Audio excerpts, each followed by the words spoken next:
BMW employed on the E30 to stop it from hitting you on the head? The answer is this little guy here, a gas pressurised spring, which is held in place with these two lock rings. Firstly, you're going to want to find a way to stop the bonnet from falling down and hitting you. Then, using your trusty flat-bladed screwdriver, prise it out and put it somewhere safe. As you can see, I had a little bit of difficulty getting it off. The angle that I'm looking down at isn't quite as clear as the camera, but once I figured it out, it just slides off and it's nice and easy. Access to the other locking ring is actually quite difficult, so I had to remove the breaker bar that I was using to hold the bonnet out. As you can see, it's pretty tight in this bit. I've struggled to get any kind of purchase here. It's pretty tucked up down in there. Fortunately, when it did ping off, I was able to retrieve it. It just fallen down slightly. Keep these things somewhere safe. Just a quick shot here of both sides so you can see what they look like. Yeah, this is the bonnet ram. I think it's as old as the car, and this needs to go in the bin. It does not work. I used a slightly longer screwdriver just to pop it off.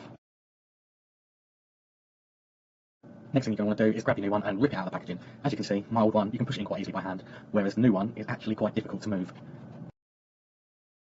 I wasn't able to replace the lock ring in that gap with my chubby fingers, so what I ended up doing was removing the wash bottle.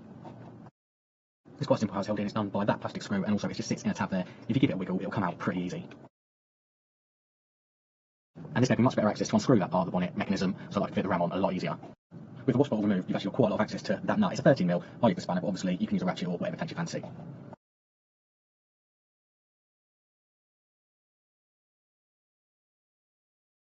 So sliding the ram on, don't make the mistake I made at first by putting the thicker edge on this side. It is the thin part that goes on here, and as you can see, I'm able to lift it entirely out of the car with it disconnected so that I can quite easily slip on the lock ring without scratching my knuckles and without having to struggle to get my chubby fingers inside a really small gap.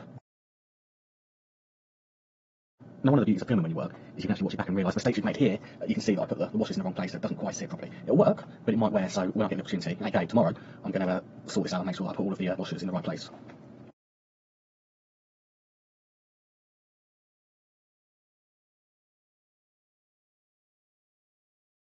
This one's nice and easy. You just push the ram into the right place and then grab your lock nut and you just slide it on. You've got lots of space to work here, so this part shouldn't be any bother whatsoever.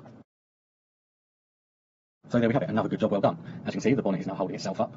But first we need to just make sure that the wash bowl's in the right place, and I might have to think about replacing that bonnet lining too. And as the trusty Haynes always says, refitting is reversal of removal. So this just slots back into place and then you can tighten up your plastic screw and that's your wash bowl sorted.